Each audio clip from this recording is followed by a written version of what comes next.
This is the Life by Design with Angela Weiss podcast, episode 16, Tuesday edition, Attachment Styles, Why You Feel the Way You Feel. We're going to start with anxious attachment. Have you ever found yourself overthinking a text? Replaying a conversation in your head? Or feeling like something is just off, even when nothing has actually even been said? Maybe you've felt like you care more than the other person. You're holding everything together, it seems, on your own. And at the same time, you're wondering if you're too much. And no matter how different the other person is, the pattern somehow always feels the same. If that sounds familiar, this episode is going to help you understand why. Welcome back to the Life by Design with Angela Weiss podcast. I'm Angela Weiss, nurse practitioner, author, and someone who has spent years helping people understand themselves, their relationships, and the patterns they keep finding themselves in. And by the way, I'm constantly learning and adjusting myself too. Before we begin, take a deep breath with me. Inhale slowly.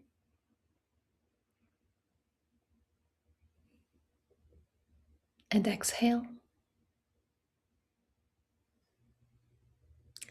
Wherever you are right now, driving, sitting, walking, or just trying to get through the day, just pause for a moment. You don't have to rush through this. And you certainly don't have to figure out your whole life today in one day. Boy, wouldn't that be nice if we could figure it all out in one day. And I want to say this too. This is not a polished podcast. I make mistakes. I stumble over words.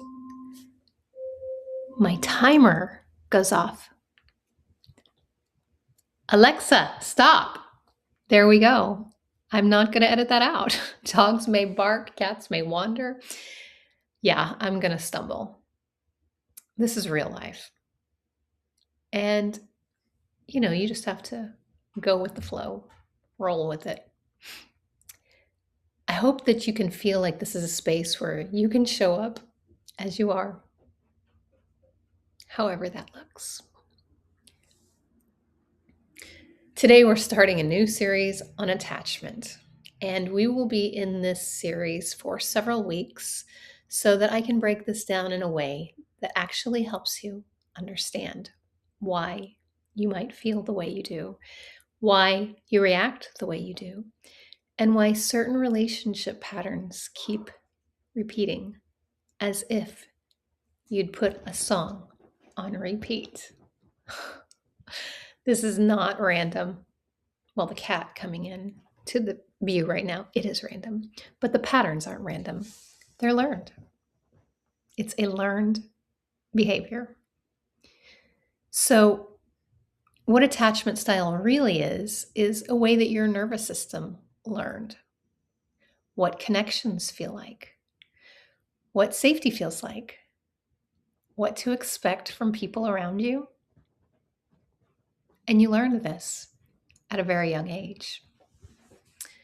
It starts from the moment you start responding and your caregivers respond back to you. It's primarily in the first few years of life, from infancy through early childhood, when your brain and nervous system are developing rapidly.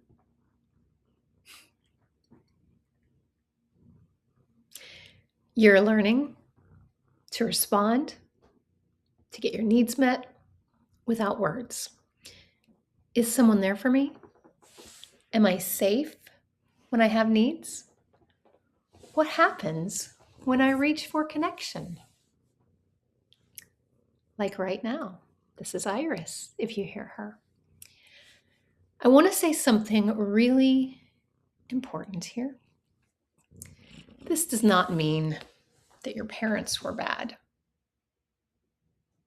They might have been, but that's not what it means. In many cases, parents were loving, doing the best that they knew how, given the circumstances.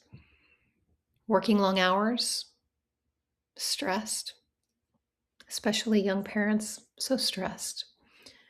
Trying to provide, trying to figure life out themselves. Sometimes they were physically present, but emotionally unavailable. Sometimes they were inconsistent, not intentionally, but because life was demanding of their time, their energy, their resources, their emotions, their sleep. And in other cases, there were more complex situations. I understand that. There are parents who were absent, parents struggling with alcohol or substance abuse, parents dealing with mental health challenges, households where a child had special needs and required more attention, and families where there wasn't someone to model that kind of support. And sometimes this inconsistency came from life circumstances like divorce, or parents coming in and out of the home, going back and forth between parents, shared custody, frequent travel for work where one parent or maybe both are gone a lot, military deployment. Maybe someone was in the hospital or in jail or in prison. So a parent could be deeply loving and still not be consistently available. And again, this is not about blame today. Right here, we're just understanding. Your nervous system does not interpret the intention behind the act. It interprets the experience and how you felt during that experience.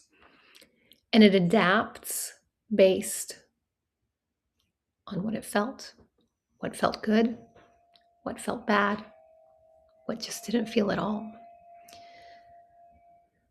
Some of you are going to hear this and think, I relate to more than one of these patterns. And that's normal. Some people do fall into more than one category, and that's okay.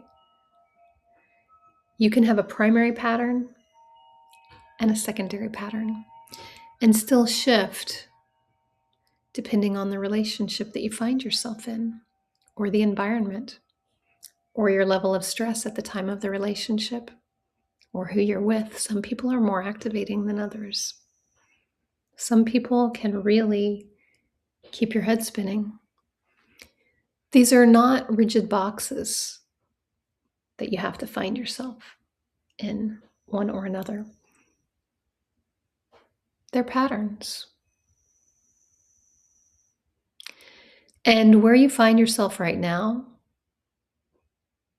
it's not where you have to stay. And it might not even be where you were 5-10 years ago. And it doesn't have to be where you are in the future. You can become more secure in who you are and your attachment styles. And we're going to talk about how to do that as we move through the series, because we would all like to be secure in the way that we attach and how we show up. So there are 4 primary attachment styles: anxious, avoidant, fearful or disorganized, and secure. We're going to walk through each one of these in depth over the next several weeks. But today, starting with anxious attachment, because a lot of people fall into this category.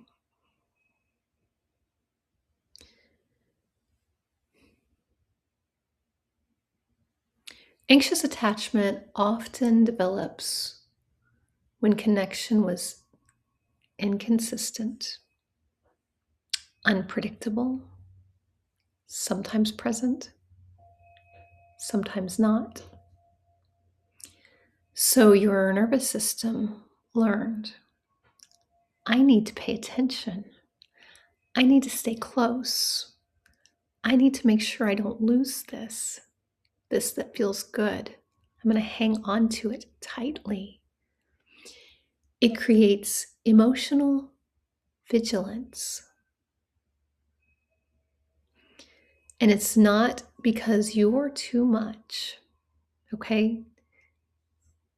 It's not because there's something wrong with you. It's because connections in your life didn't always feel safe, didn't always feel secure. You weren't sure if someone was going to be there for you or not. In relationships, this can look like overthinking texts, reading into tone or timing, needing reassurance,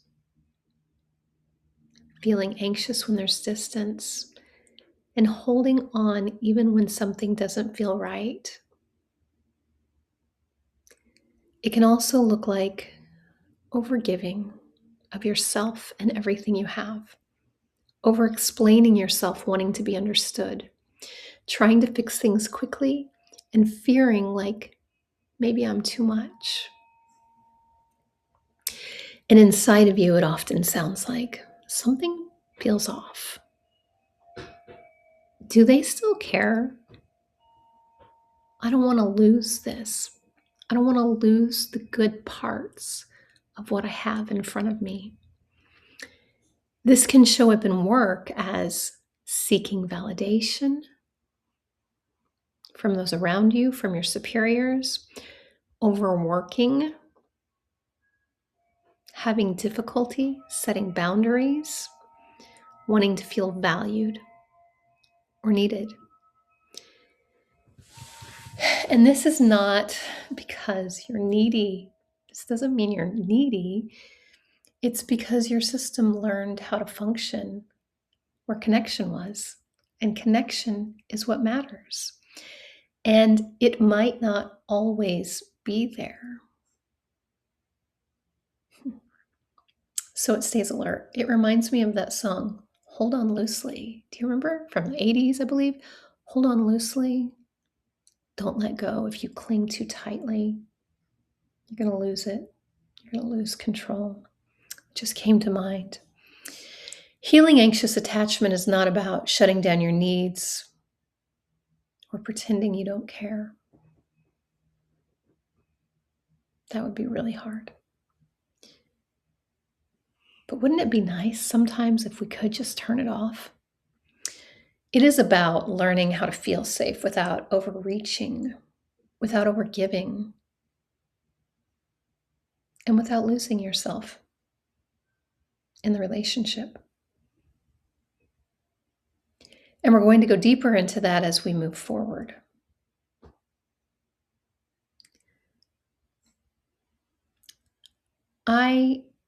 If you're listening to this and you're thinking, this is me, I want to understand this a little bit better. I think I need more information. I've created an attachment workbook to go along with this series. And I'm thinking that this will probably last about 7 weeks to go through each attachment pattern and how to become secure and how they collide. The packet walks you through recognizing your patterns, understanding where they come from, and beginning to shift how you respond. If you would like a copy of this, you can email me at angela@lifebydesignpress.org, angela@lifebydesignpress.org, and put attachment workbook in the subject line. I'll send it over to you, and I hope that you'll find it helpful. I think that you will, because, we do the best we can until we know better. Maya Angelou, I believe, said that, and then when we know better, we do better. Hopefully, we do better anyway. So, you are not too much. You are someone whose nervous system learned to hold on because connection mattered, because connection matters, because the closeness with the people that we love and we care about is really important to us. And now I'm going to help you learn how to feel safe in that. I hope that I'm going to help you learn to feel safe in that. That's the goal here. Next week, we're going to talk about avoidant attachment because anxious and avoidant often collide, and how it shows up in a completely different way than the anxious attachment style. There's so much to get deeper into this with, and I have multiple books on attachment styles available on Amazon. And you can connect with me online at my author's website, which I'll put in the show notes, or on Instagram at Angela Weiss Author, or Facebook at Life by Design Press, and LinkedIn, Angela Weiss. Some of the books that I have available are Anxious Attachment, Fearful Attachment, Secure Attachment, Avoidant Attachment, How Attachment Styles Collide, several other books that I'm currently working on, and many relationship books that you can find available on Amazon. If you felt like this podcast was helpful to you in any way, I would really appreciate it if you would hit the like, share, follow buttons. You can leave comments if you like. If you think that this would be helpful for someone that you know, please share that with them. The way the algorithms push these things out is, the more people that listen, the more people that watch, the more people that share, like, and follow, the more they think that, it should be sent out there. So I just want to tell you, thank you for listening today. I really appreciate you being here. I hope that it's been helpful to you, but listening does not create a provider relationship with me. And it's just for educational purposes only that I'm here, because I want to share knowledge that can benefit other people as well. If you feel like you're in a crisis, please call or text 988, the National Crisis Line, or 911. And I'll see you on Thursday when we continue the conversation for Thursdays about permission to stand down, and Sunday's Faith Edition. Thank you so much for being here.